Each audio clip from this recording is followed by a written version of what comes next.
प्रश्न है, एक दुकानदार वस्तु के मूल्य में 20% कटौती करता है तो उसका बिक्री 30% बढ़ जाता है तो उसके वेतन में क्या प्रभाव पड़ेगा।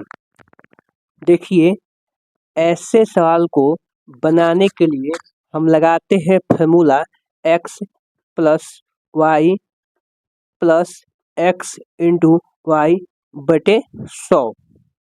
अब कहिएगा कैसे सवाल को, तो पहली बार घटा दिया जाए और दूसरी बार बढ़ा दिया जाए, चाहे पहली बार बढ़ा दिया जाए दूसरी बार घटा दिया जाए, चाहे दोनों बार बढ़ा दिया जाए, चाहे दोनों बार घटा दिया जाए। ठीक है, तो ऐसे सवाल को बनाने के लिए हम इस फॉर्मूला को लगाते हैं। तो यहाँ बोला है 20% कटौती किया गया है, मतलब 20% घटा दिया गया है। ठीक है, और उसका बिक्री जो है 30% बढ़ गया है। ठीक है, 30% बढ़ गया है। ठीक है, तो पूछा है कि उसके वेतन में क्या प्रभाव पड़ेगा। तो देखिए ध्यान से, जब घटाया जाए तो वो उसको लिखते हैं माइनस में, जब बढ़ाया जाए तो उसको लिखते हैं प्लस में। ठीक है, तो यहाँ पर x का मान हो जाएगा -20 और y का मान हो जाएगा +30, मतलब 30 प्लस 30 को हम 30 बोल सकते हैं। तो इसको इस फॉर्मूला में रखेंगे हम। x का मान हो जाएगा -20। ठीक है, उसके बाद प्लस y का मान हो जाएगा 30, उसके बाद प्लस x का मान हो जाएगा -20, उसके बाद इंटू मतलब गुणा y का मान हो जाएगा 30 बटे 100। अब इसको हम सॉल्व करेंगे। इसको जो आप सॉल्व करेंगे तो आएगा हमारा +10। ठीक है, और इसको सॉल्व करेंगे तो एक जीरो से एक जीरो कैंसिल, एक जीरो से एक जीरो कैंसिल, तो हो जाएगा हमारा 2 तिहाई 6 और प्लस माइनस माइनस। अब इसको हम घटा देंगे तो आएगा 4। अब यह जो आया है प्लस में आया है तो कह देंगे हम वेतन 4% बढ़ जाएगा।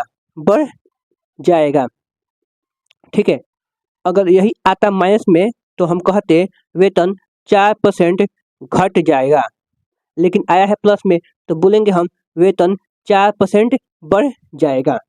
ठीक, देखिएगा अगला सवाल है, दूध के मूल्य 20% बढ़ा दिया जाता है तो उसके खपत में कितना प्रतिशत की कटौती की जाए कि खर्च पूर्ववत रहे। तो ऐसे सवाल को बनाने के लिए हम मानते हैं, ठीक है, मूल्य 100, हमेशा मूल्य को 100 मानेंगे हम। ठीक है, तो यहाँ बोला है दूध के मूल्य, तो हम बोलेंगे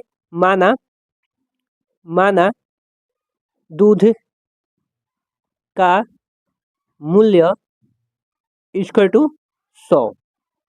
अब बोला है दूध के मूल्य 20% बढ़ा दिया जाता है। ठीक है, दूध का मूल्य 20% बढ़ा दिया जाता है, तो यहाँ पर हम बोलेंगे 20% मूल्य बढ़ने पर। ठीक है, दूध का मूल्य हो जाएगा 120 से, इतना हो गया। अब हम क्या करेंगे, कहेंगे 120 का x% है आपका 100। ठीक है, अब इसको सॉल्व करेंगे हम। जब सॉल्व करेंगे तो हो जाएगा 120 गुणे x बटे 100 इक्वल टू 100। हाई आपका बटा में है तो आएगा गुणा में, हाई आपका गुणा में है तो आएगा बटा में, तो हो जाएगा x इक्वल टू 100 गुणे 100, बटा में तो गुणा में आ गया, बटे गुणा में तो बटा में आ जाएगा। अब इसको हम सॉल्व करेंगे तो आएगा हमारा 83 83.33, ठीक है। अब हम देखेंगे कि यह जो है 100 से कितना कम है। तो यह जो है 100 से आपका 16.66 कम है, ठीक है। तो हम बोल देंगे अंत में कि दूध के खपत में 16.66% कम करेंगे तो खर्च पूर्ववत रहेगा, ठीक है। फिर सुनिएगा, इतना आया है, सॉल्व करने पर इतना आएगा। उसके बाद हम देखेंगे यह 100 से कितना कम है। तो यह 100 से इतना कम है, तो बोलेंगे हम कि दूध के खपत में 16.66% कमी करेंगे तो खर्च पूर्ववत रहेगा, ठीक है। अगला देखिएगा, अगला सवाल है, दूध के मूल्य 20% घटा दिया जाता है तो उसके खपत में कितना प्रतिशत की वृद्धि की जाए कि खर्च पूर्ववत रहे। बोला है दूध का मूल्य 20% घटा दिया गया है।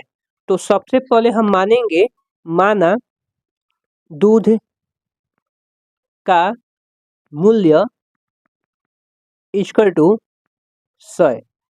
अब 20% घटा दिया गया है तो दूध का मूल्य हो जाएगा 80, ठीक है।